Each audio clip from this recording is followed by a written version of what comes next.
All right, Amanda. So here's what I want to dig into. So we talked about a lot of like image expectations.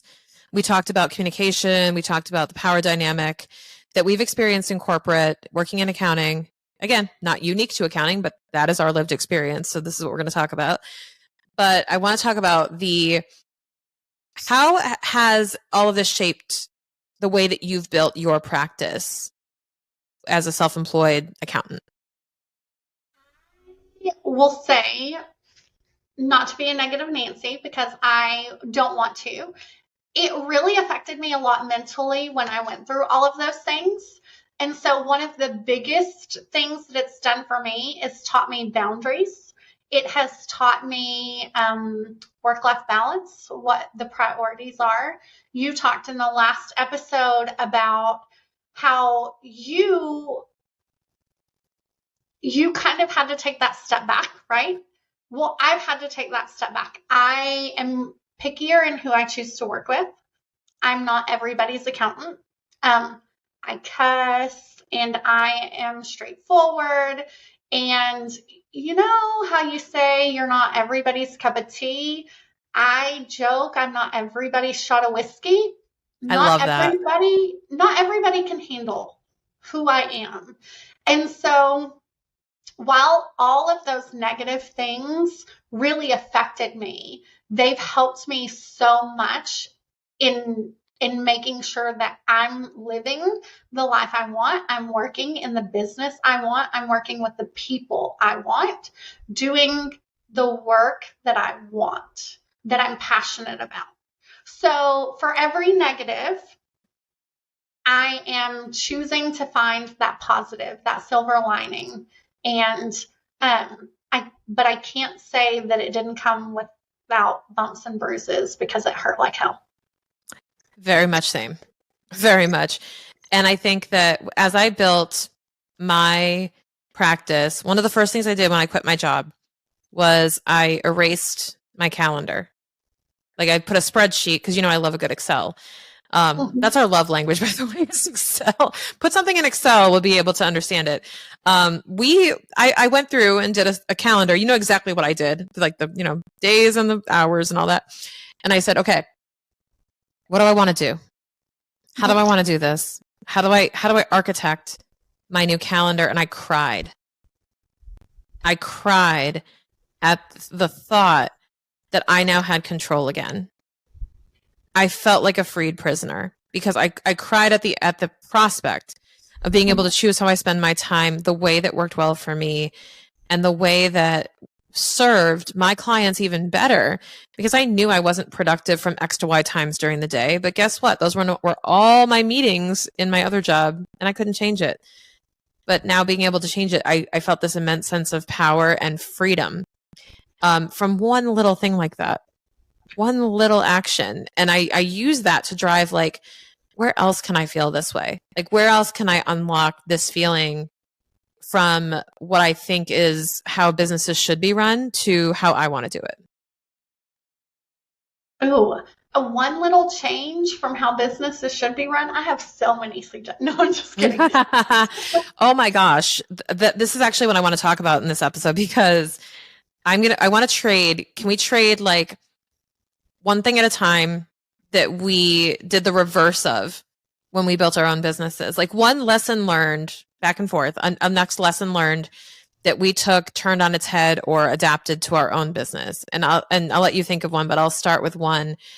One was, I actually developed this into one of our core truths, which is we work with our clients, not for them. Ooh, I second that so much. Yes. You already know exactly what it means. I don't even have to explain it. But for those listening, what we mean, and you know what I mean, is I'm not the subordinate. I am not the server of the client, in that they can't tell me what to do, when to work, how to do what I do. We are working together as a team. I am here to support you, serve you, and cheer you on. But I am a team member locking arms with you in lockstep, not somebody you get to hang on a leash and tell what to do. Yeah, you don't get to step on me on the way to where we're going. I want to be a valued, respected peer that you see as an executive on the team is alongside of you. And for that, that's why I say we work with clients, not for them. The moment we feel like we're being mistreated or spoken to a certain way or talked down to, that is a violation of this core truth. And it's a reason that we would bring up a conversation on whether we want to continue. So that's one of ours that I really wanted to leave behind. I always say, take what you want, leave what you don't from this podcast and from what I tell you. This is kind of like our list of what we left behind. Wow, that's such a great one. I don't know how to follow that up. I mean, I second it so much and third and fourth it too. But there must be something with like, what I heard you say before, you tell me if you agree with this one, is that you're never going to have to make a choice between building a family, building a career. Never going to make that choice. My family comes first every single time. And if a client doesn't agree with that, doesn't understand that, they are just not the right client for me. 100%. So, I mean, I'll do a simple one. We left dress codes in the dust. Absolutely. They're gone. We believe that we can get our work done no matter what we're wearing. Of course, if I'm meeting with somebody in person, if I'm meeting with them virtually, I look appropriate, but I get to determine what that looks like. Yes. And I know that's so silly, but in my career, I've really had a lot of things targeted at my appearance. I have been told that I have been hired in positions because I look like a Barbie doll. I have been told that they don't believe anything that I know what I'm talking about, but they know that if they take me to a meeting that they can get the sale done because they like working with pretty women. And so while it may not seem like a big deal to some, being able to leave that in the dust has been life-changing for me. Yes. I'll add another one that another one of our core truths is everything anchors to a goal. So whether it's the client's goals, we say everything anchors to the client's goals because that's in the name of the service we offer, but it also connects to us because I just had this conversation with our communications manager and we're working on our KPIs and our goals for 2024. And I said, I basically want to go through a sauna and everything everybody's working on, because I have a team of 5, everything everybody's working on has to serve one of these core 6 goals, 6 pillars. If it is not serving any of them, why the F are we doing it? Yep. And the reason for that, and that kind of poked a little trauma, like it's like acupuncture. I'm like, oh, that hit a nerve, because I couldn't tell you how many things I spent lifetimes on. The timesheets, the internal processes, the emails, the God knows what, that I look at how many wasted hours of input there was with so little impact. And I said, I will never ask someone to input a significant amount of time into something that is low impact. Oh, very, very good. Yeah. Okay. See, you're just like changing it. I know. Well, the philosophy was, let's do what would an accounting firm do? Cool. Let's do the opposite. Because we want to prove that it's possible to build something by turning on its head everything that's expected.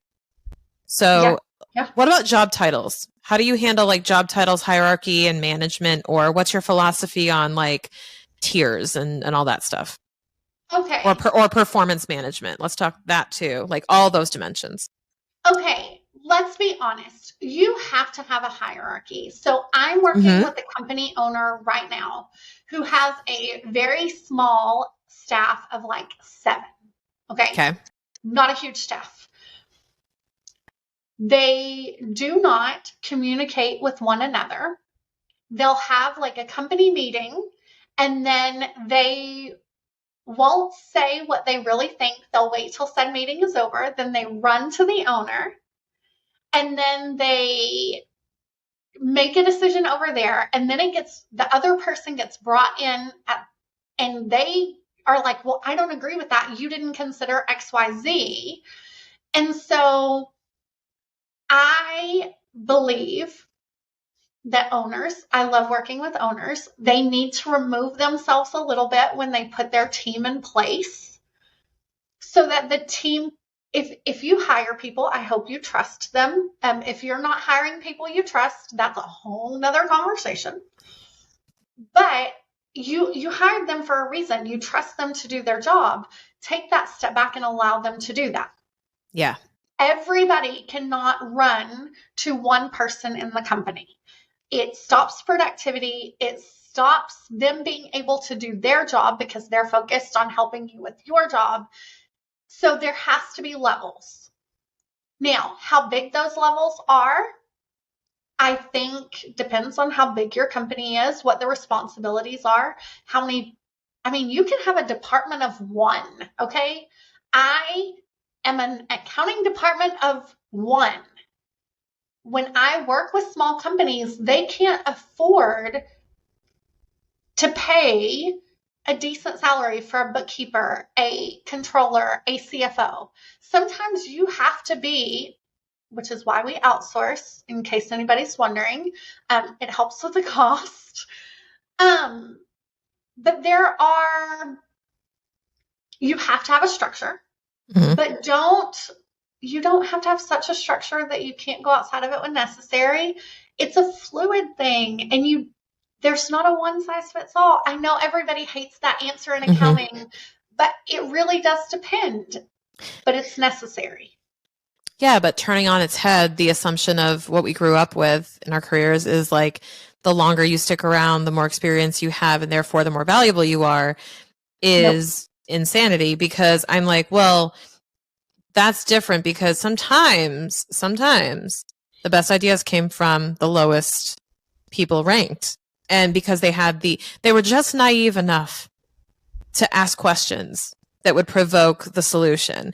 And that's I cherish first and second year questions, because I would be like, what do you think? Because you're going to ask every question on the planet and make us go back to the basics and have to explain it and explain ourselves and teach this.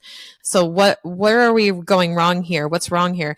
And I loved those conversations, but people would just go, why are you asking the staff these questions? Like, because they will probably give you the answer, to be honest with you. And they will be also so enthusiastic to try to find the answer that they will go get resourceful. And I love that stuff. I just say time doesn't equal experience or equal knowledge, and nor does it equal money. And that's the biggest misconception I found, is people just assume that the more time you've spent doing something means the thing is more valuable. No. In our world, in accounting, that's why we don't bill by the hour anymore, right? We have set up processes and efficiencies to where we no longer want to bill that way. If we did, we would lose money every time, right? Yep. We value bill, we value add. And again, if your accountant's not doing that, you have a problem. But if you're not value adding, then what are you there for? I think sometimes we get complacent. One of the biggest things, I want to kind of shift this. I hate being in an echo chamber. I don't want people to surround me who believe and think just like I do. Because guess what? Not everything I think in this beautiful little head is correct or the best way, the most efficient. And if nobody challenges me on that, I'm not growing. So if I say QuickBooks Desktop is the best program because I've never used something else, well, I'm stuck in an old, outdated way of thinking. I remember, I'll never forget when people asked me what I thought about QuickBooks Online. And I was like, well, I like a lot of its things, but there are a couple things I don't like. And they were like, but you can do it from anywhere. And I'm like, I know, and that's great. And I love that. That doesn't mean it doesn't have some quirky things that I don't like. I want to be able to open more than one report at a time. But if I had stuck with, oh, I love QuickBooks Desktop, I would not have the practice that I have. Yeah. I would have limited myself so much. We do that in companies. Oh, in our hiring practices, we connect with people who are like us. And sometimes that puts us in this echo chamber, and we're not valuing those that have a different opinion or perspective than us. Very true. Very true. And I think that's also, it goes back to like what we noticed in our own careers was everybody at the top kind of looked, sounded, acted very similar because it was pretty obvious that they were attracted to one another, not in a romantic way. That's what I mean, but attracted to each other in the form of, oh, I like he's cool. Like he went to the same school as me. We have stuff in common. Awesome. Let me help sponsor him and pull him up. And it was a lot easier to notice those things in similarities. We're really good at noticing similarities with ourselves. We like to look in the mirror in a sense and say, like, look for qualities that could be similar. And I think that also adds to how we, support, how we bring up and how we, build our teams. And that also is kind of one of the reasons why, going back to our prior conversation on like women in accounting, is this is something that like we're just, it's so much harder to break that barrier in finding all that commonality that could trump whatever commonality they have with another guy. I think it's intentionality. I think that you really have to be intentional. And I mean, you mentioned your goals, your truths that you guys live on. That's one of them for me. And so really having that intention that I want to make sure that I never just have yes men or women surrounding me. I agree. Guys, if you've enjoyed this episode, here's what I want you to do. Any of those core truths or the changes we've made or the things that we've mentioned, Amanda and I, in this episode that we've done in our companies, I want you to share with me and share on social media one thing that you've done where you have taken something that you've gained from your prior career, your prior life, your prior lifestyle, and said, I'm never doing it that way again. What is one of your things? Share it with us. At me, at Shannon K. Weinstein, at Keep What You Earn. Amanda, are you on Instagram? No, Instagram. I'm just on LinkedIn. All right, she's on LinkedIn. Facebook. Well, post it on LinkedIn too, so we can tag Amanda and and let us know what you are taking inspiration from and saying, I'm leaving that right where it belongs in the past, and I'm doing something different. I want to know what you're building your business around and those new behavior changes.